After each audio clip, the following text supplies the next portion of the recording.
consider myself a poet, except instead of just performing and writing my poems, I stitch them together.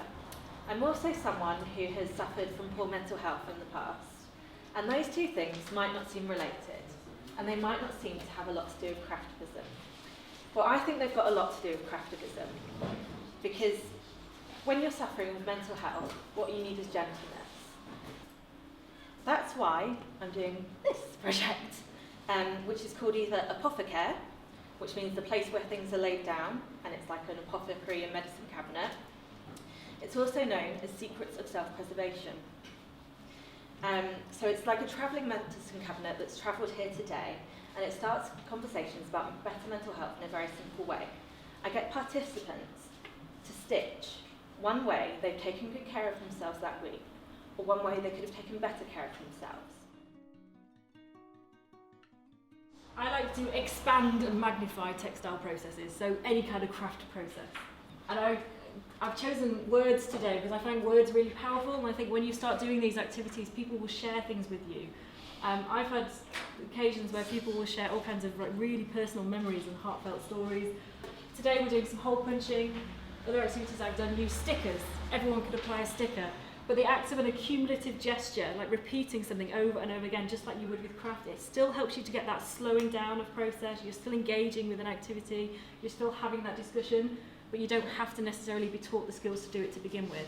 And the heart rate element comes from this idea of this kind of slowing down, the being in the flow of the moment. I'm quite obsessed with flow. I've long had a jealousy of people who make craft, who can sit there all day and do it and get really in the zone. I found using different materials my way of engaging with that. And to try and prove that, I use data and coding to try and visualize people's emotions while they're making. So the data that we're using today is taking your heart rate while you're making and seeing if you're in a calm state, and an image will appear based on that.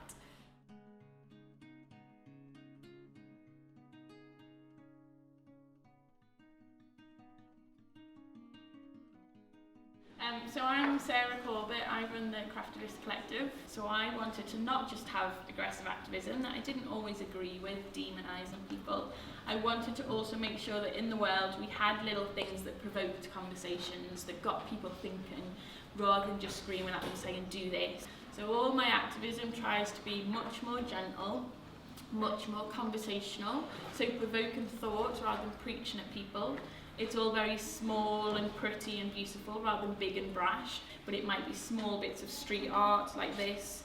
This is one of our little mini banners which you cross stitch, so it's that size, and you put them wherever's relevant. So this one is outside Topshop and it says Kate Moss gets 3 million quid to endorse a line of Topshop clothing. Mauritian factory workers get 21p per hour to sew clothes for Topshop. But it's doing it in a gentle way to say, you might not know this, or if you do, what can we do to change it? So what can I do that's really benefit in the world rather than a harm? So do I love making music? Can I use that? Do I love art? Do I love craft? Do I love poetry or writing? How can I use that to challenge injustice? I'm really passionate about how do we be that change we wish to see in the world.